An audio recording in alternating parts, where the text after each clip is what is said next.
Oh, hi there. I didn't see you come in. I don't know why that forever amuses me as a terrible joke. That and, something her. I hardly know her. Or, doctor, will I still be able to play the piano? I once asked the doctor that in the hospital when I was getting a needle biopsy on my thyroid, and the doctor said, "Oh, do you play the piano?" And, well, what a waste it was. Anyway, welcome to Stag's Toy Shelf. Here I sit in a room that was once mine. My bedroom. Once was my brother's bedroom. Once was my sister's bedroom. It switched a lot over the years. Now it's a rather sparse play area, so that my niece may run amok in here and have a 3-year-old's attention span, as a 3-year-old does. But as a distinguished, important adult with, expensive and unnecessary toy interests, well, it seems to be a good location for Stag's Toy Shelf, the unwieldy moniker that is me opening boxes in the vain hope to amuse you. And look, we've killed off all the tedious unboxing time by blabbering. What I have for you today is, oh no, it's another box. Man. Well, that was your fake out. This is a Blythe doll, which I have never actually acquired in pristine, unopened, newly crafted form. Now, for all of you people who are not into weird things that originally were American and then took Japan by storm, but who doesn't love those things?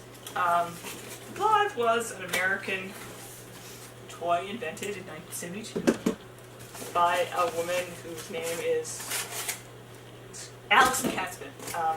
And the doll was a colossal failure. And now new in-box vintage ones go for $5 or $6 grand on eBay, which is hilarious.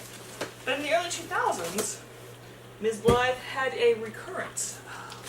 Mostly thanks to Japan, but also thanks to an American photographer who put her vintage Blythe in amusing scenarios. And that was so long ago that she did that in book form. And now it's, the world is full of Instagrams where people do that.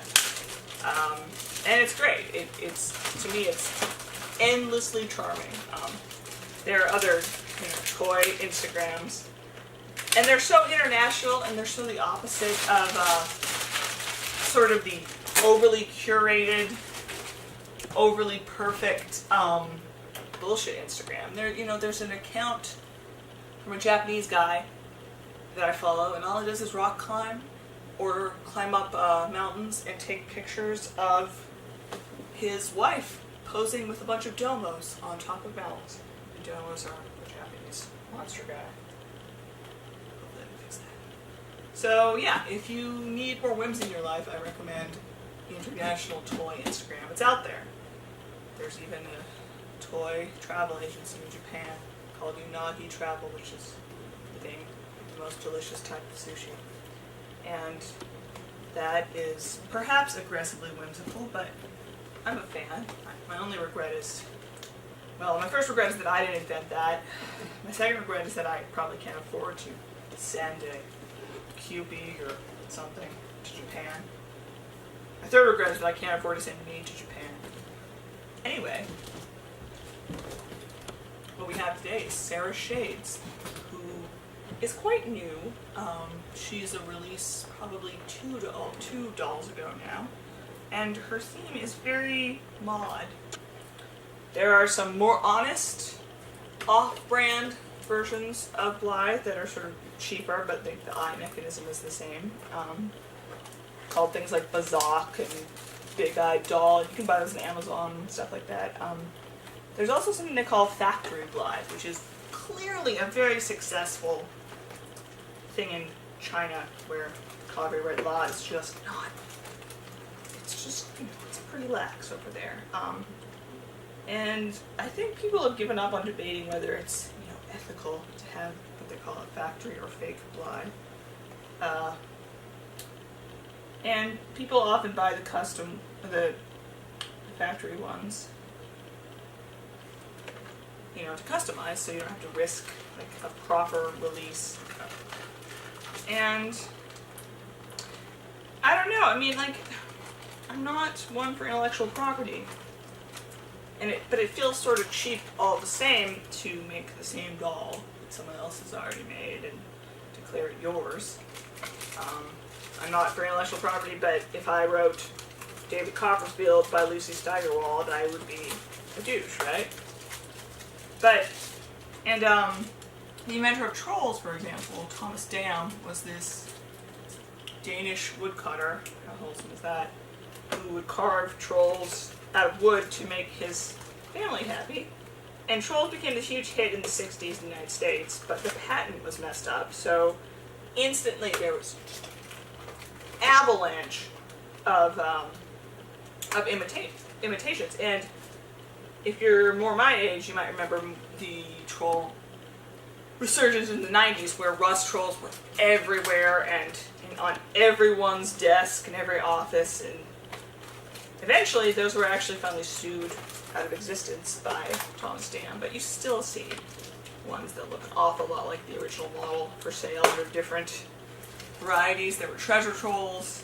You know, it's not ideal. It's like, it's lazy in some ways to be this kind of a copier. And trolls looked more similar, I think, than they might have. Though, I mean, a troll was, you know, the concept of a troll is not something Thomas Dam invented himself. And the kewpie is another thing. Kewpie was invented in cartoon form by Rose O'Neill in 1908.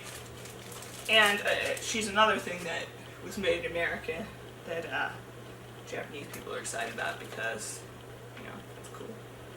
But one of my favorite things about kewpie is that I have ones made in every country. I have, you know, the original ones were actually probably made in Germany, but obviously designed by an American.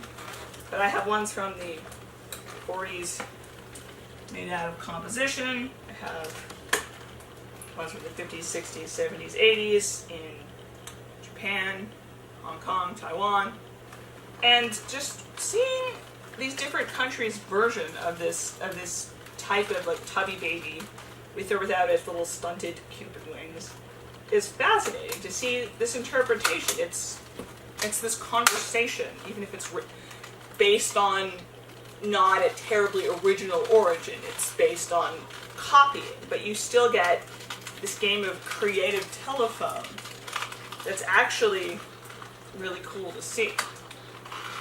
And, you know, Blythe hasn't really done that. The copies of Blythe look like Blythe. There's something called an icy doll that looks a little different. Some really cheap looking ones that I think are kind of defunct now. The factory ones look very similar, except their eyes are a little wonkier and their hair sometimes a little wilder for good and for ill. But, you know, with the customizing of Blythe been as popular without the factory dolls? I don't know, it makes it easier for more people. And the makers of Blythe over at Sakara hopefully are making the money that they deserve. I don't know. Again, I'm not for copyright, but I'm also for a certain amount of honesty in terms of, did you create that thing? I embrace the weirdness, and there are many actual bona fide adults online who are all about Blythe. And, you know, you don't need to explain your weird hobbies. It's just that most of them are cooler than I am, too, because they have sleeves and tattoos and, like, I don't know, they're like tattoo artists and, like, buyers for, like, sourpuss clothing, which is where I got a sweet Halloween kewpie dress once. You know? It's just like this weird sensation that in order to be like properly weird, you have to have a uniform. And like, I like the aesthetic, you know? I get shit from people online because I have purple hair and a nose ring. It's the only thing people care about. But I don't have a sweet sleeve of tattoos, so I may not be officially on team, like,